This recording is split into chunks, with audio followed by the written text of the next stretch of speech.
y'all. Welcome to Chrisio's Clucky Chronicles YouTube channel. ChrisioShow.com website. Everything's there. Crazy screaming dogs in the background. It's just going to be one of those fun-filled, weird days. It is raining outside. So what do we do when it's raining?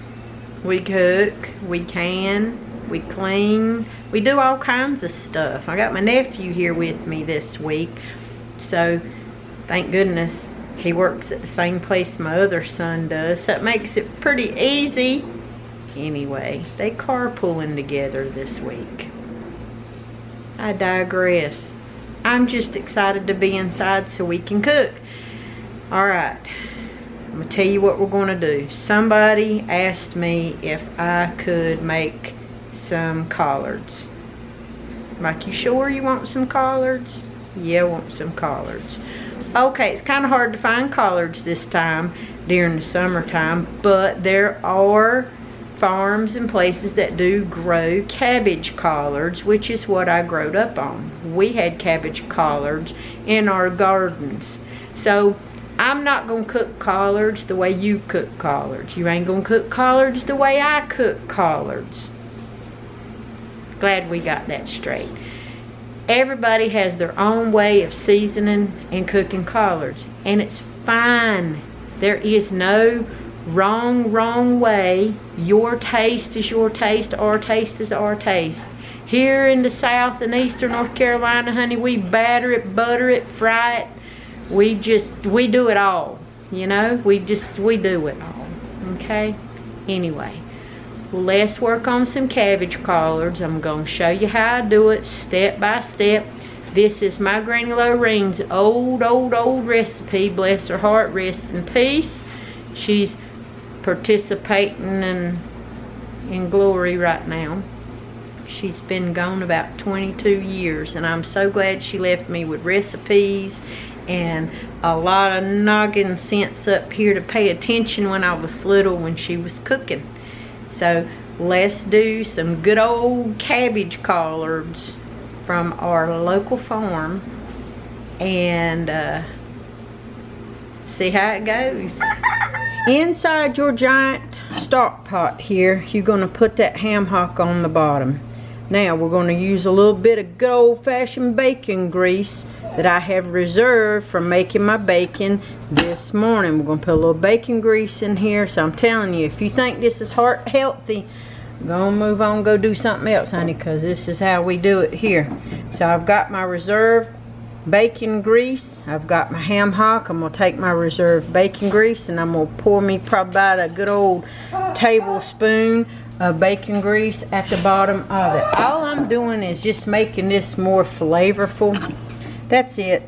And we're going to fill this pot full of 1 box of chicken stock here. I know you're going to say chicken stock. Yes, honey, chicken stock, because it's got more flavor in it than the vegetable stock, and that's how we do it. So there you go. So we're going to do this big old box right here, this chicken broth you can see, and this is how we do it. So I'm going to open up this whole big box of the chicken stock and I'm going to pour it right in. Don't throw this box away because you're going to need more water. So take this once you've emptied it out. See that hole? Go to your refrigerator, like I'm going to do right here. Go to your refrigerator, stick that up under there and fill that box, slam to the top, okay? Fill it up. And then keep doing that until you get your stock pot about 3/4 of the way full. Turn that bad boy on high heat and let it boil. So, oh Lord, I'm gonna make a mess. Daggone.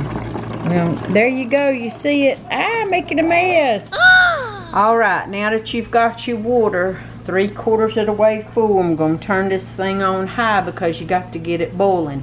We're gonna put 1 heaping tablespoon of salt and 1 tablespoon of pepper. Later on, we're going to adjust it to taste to make sure it's got enough salt and pepper as it cooks down. You got it? All right, let's rock and roll it. Wow. Heaping tablespoon. This is how I do it. You get your tablespoon if you want to. Heaping tablespoon right there. That's the start. Pepper. I hate these things. I can't hardly ever pop these little tops off of here. Anyway, heaping tablespoon of the pepper, just like that. Dump it in. Set your salt and pepper to the side because now we've got to go wash collards and we've got to get these chunky stalks off and see what we got. This pot is big enough to hold 3 bunches of cabbage collards. You don't got to have a ginormous, huge toss-top pot unless you're doing more than 3 bunches because these collard leaves will wilt down into your pot, okay? So let all this stuff get to a good rolling boil. Number 1, you got to cook that ham hock in the bottom. We ain't putting collards in with raw ham hock, okay? That ain't how we do it around here. You're gonna cook it first, let that ham hock boil, let it cook real well in this water. Save your box that I showed you, your chicken broth box, save it because you're gonna keep filling up and reusing it with water and water as it cooks down, and as it evaporates, you're gonna keep adding some more water to it. Now, once this ham hock is completely done and it falls off the bone, you can scoop it up, take the bone out, put your ham hock back in, and your ham hock is done.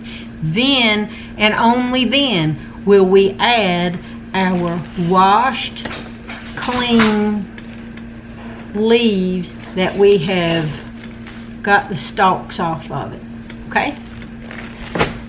So now we just wait for this thing to boil. I'm not very patient. It's gonna get there though.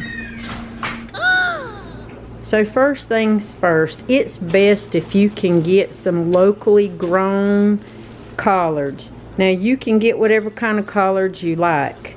My green low ring only preferred the cabbage collards. Now she would do the other kind of collards too, which is a little bit darker in color. These you can grow a lot during the summertime or the early summer, late fall, those kinds of things. These is grown, homegrown from a farm that's closest to us where they have a produce farmer's market. So what you got to do, even though they say that they're washed and you can tell they're a little bit wet, we're going to cut these bands off of them and we are going to put these in the sink. We're going to wash them with cold water first. Then we're going to wilt them down with a little bit of warm, a little bit of hot water. We're going to take these woody stems off. So you're going to see me trimming out the stems and the veins. Only want the leaves. Now if you want to chop yours up, that's perfectly fine. You can chop it up anyhow you want to do it. We didn't really chop ours too much. We like big old chunky leaves in ours. So that's just how I'm going to roll with it. Depending on how many collards you want to make, I got 3 bundles right here of collards. That's going to feed my family of 6.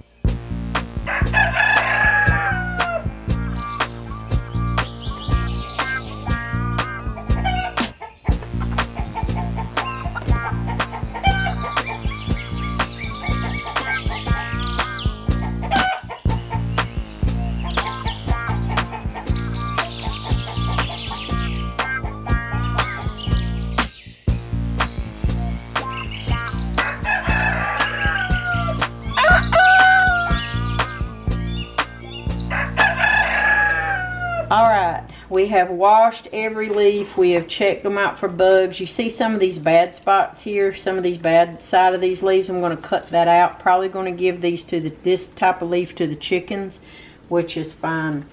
I don't even want to salvage that one. Everything else turned out good. No bugs, no worms. Everything is washed. It's really good.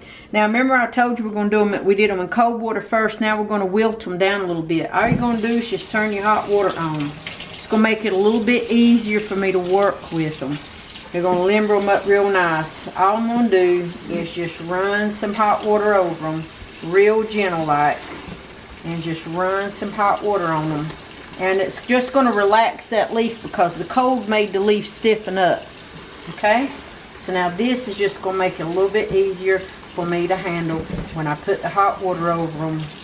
It's going to make it real nice. I can mush them down, get them all in here. It's just going to make it a whole lot easier for me to deal with.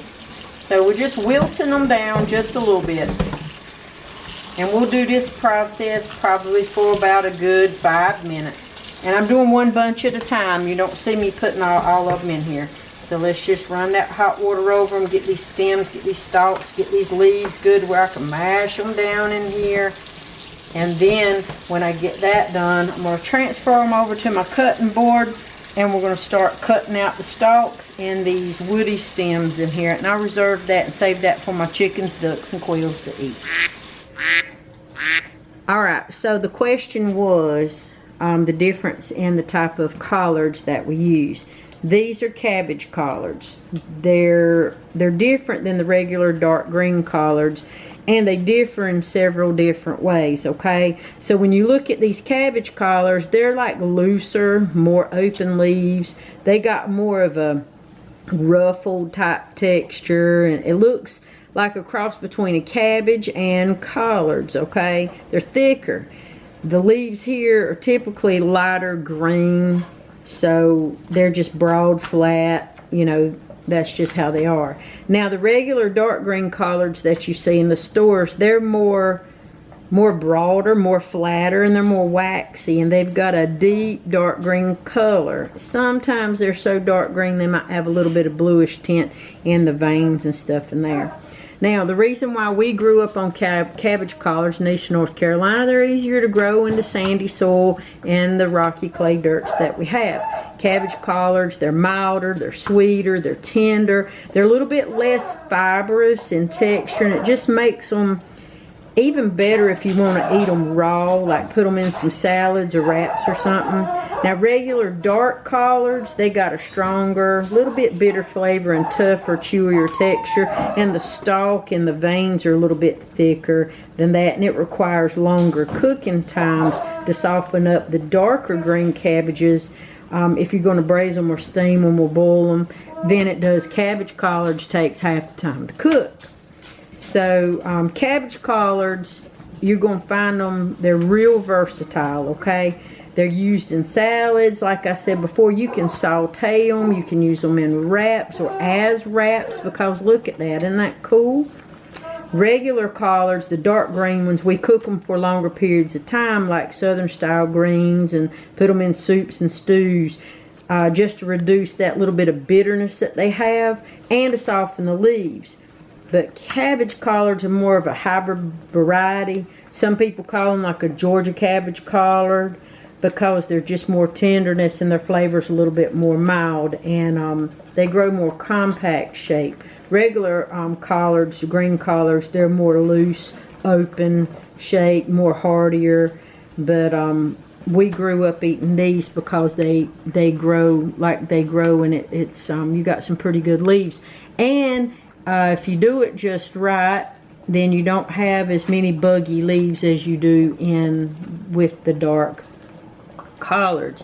Now they're very nutrient rich. They got vitamins A, C, and K, and folate, and in collards typically, but cabbage collards gonna have maybe a little bit lower levels of that bitter compound, milder tasting, but they're still gonna have the nutrients and things that you want. Cabbage collards down here where we're at, because in my part of the county, in my part of the state, Eastern North Carolina, this is just easier to grow, and it's easier to cook and season it a whole lot different than you can with the dark green collards, and cook it in half the time. So I hope that helps y'all out a little bit. So there you go. Now let's get to trimming them up. Now, people do choose to chop their collards. People can roll them. I've seen them. They roll them, and they can chop them like this.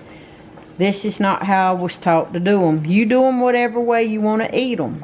Ever how. It doesn't matter. As long as you like them, you season them to your taste. Fix them the way you like them. Granny Lorraine taught us to get you a good old sharp knife here. because we didn't eat the woody stem. We fed those two to animals outside. So we feel up around here, and you feel where it's a little bit softer there. So I'm going to take my knife and I'm going to start right there, and I'm going to cut along the edge of that spine of that woody stem right there, just like that. And all I'm doing is just getting it separated just like that. And I'm going to come right along here on this side, and I'm going to run it right along the edge of that woody stem just like that. That's all I'm going to do. Then I'm going to cut it right there, because this is all soft. Now there's your leaf. That's how we do it. Any buggy pieces or anything that you find, you can obviously cut those off, put them to the side. You can leave them to your chickens or whatever. Now with these woody stalks and things like here, we just didn't eat them, and I don't like them because they're so, you know, they're fibrous, they're chewy. I just don't like them. So what I'll do is I'll take them, I'll cut them up into little chunks, and I will feed these to my chickens, ducks, and quails and roosters, because they absolutely love them. So that's what I do. Now, when you got your little leaves here, you can roll them up if you want to, and you can chop them if you want to into little strips. That way when they come out, there you got these little strips. That's not how we did it. How we did it was we just took the leaf here and we just tore it. She tore it with her hand into large, loose leaves, just like so. But you can do it ever how you want it. Chop it if you want to. That's fine. These are going to cook in half the time than the dark green ones do anyway. So let's get to getting some of these things worked out. And I'm going to set those aside. And get my bowl out. And we're going to be ready to do some yummy, yummy, yummy cabbage collards. And we're going to have us a good time. And a good old bowl of eating some collards and some cornbread. Now this water is starting to get hot, and it's going to boil. What my Granny Lorraine used to do, instead of using onion powder, she would use fresh onions. So any onion that you got left over that you've chopped, that's fine. And I happen to have some leftover onion because I made steak fajitas. And here I have some just rough chopped onion. Just gonna throw it in there. All you're doing that for is just for the flavor. Okay, now we've got a complete mound of cabbage collards here. They're just roughly pulled apart. Like I said, chop them if you want to. That's up to you. We don't. I don't know why she never did that. We just don't. We chop them afterwards. I don't know why. You do you, boo. That's all I'm gonna say. So now what we're gonna do is take this heaping heavy mound of collards here, because our meat is ready. The water is hot boiling, and we're going to put them in there in that brine, and we're going to let them do their thing, and you'll see them kind of slowly melt down. Now I've only got 2 bunches done right here because I am going to save the other bunch that I have for another project. So we're going to take a slotted spoon, and I'm going to push those bad boys down.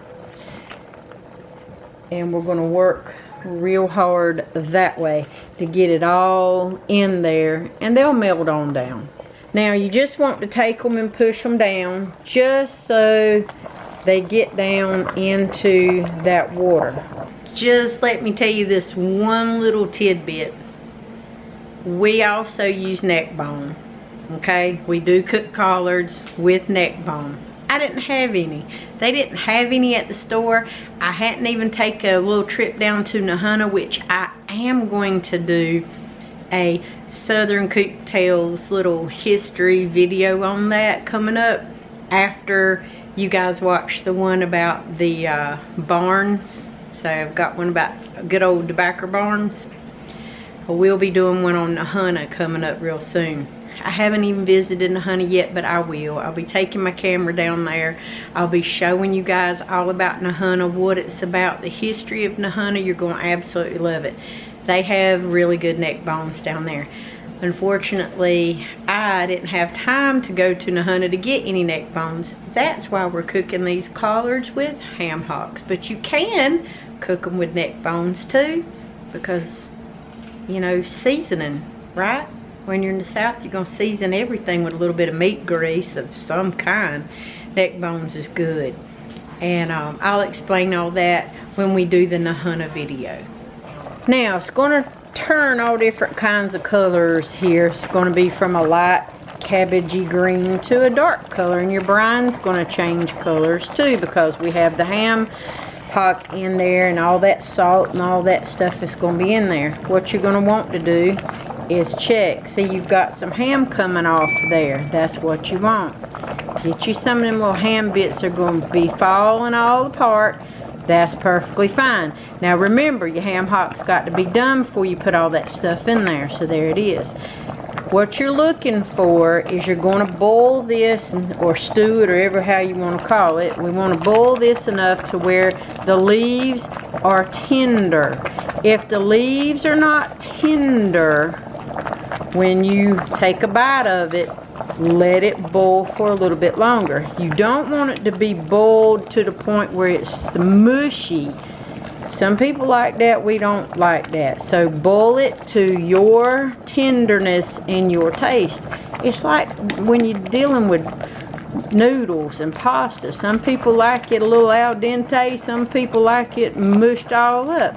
Whatever how you like it, do that. But you want to take some of those leaves out, let it sit to the side, and let it cool off. Taste it, make sure it's got the right amount of salt and pepper in it. And if it's tender enough to where you like it, cut your heat off and let it sit and steep in that brine. If it don't have enough salt or flavorings that you like, salt, pepper, a little bit of onion, or a little bit of garlic. If you don't have the right amount of seasonings that you like in there, add you some more until it's to your taste and your liking. That's all we cook for, y'all. We just cook it to our taste and what our taste buds tell us is good. Alright, y'all, here it is. I got me 2 little pieces of cornbread, and I've got it, like I said, chop your collards if you want to. This is how we ate them. We ate chunky leaves. It was so good because that's the way my granny liked it. Look, got this nice big old piece of ham meat here. It is so freaking good. You can pull off a little piece of that little ham hock meat and eat it. The bone is out. Everything is ready. I have added a little bit of extra salt to it because sometimes that's what you need. Look at that. Absolutely wonderful with the cornbread to it. So if you want to learn more and you want to be able to fix more Eastern North Carolina Southern dishes, let me know in the comments below. Send me a message. I will be absolutely happy to do that for y'all. So with that being said, I'm going to eat this and I'm going to let y'all roll until the next time. Don't forget to like, subscribe, and share. Go to the website at ChrissyOShow.com. If you can't be good at it.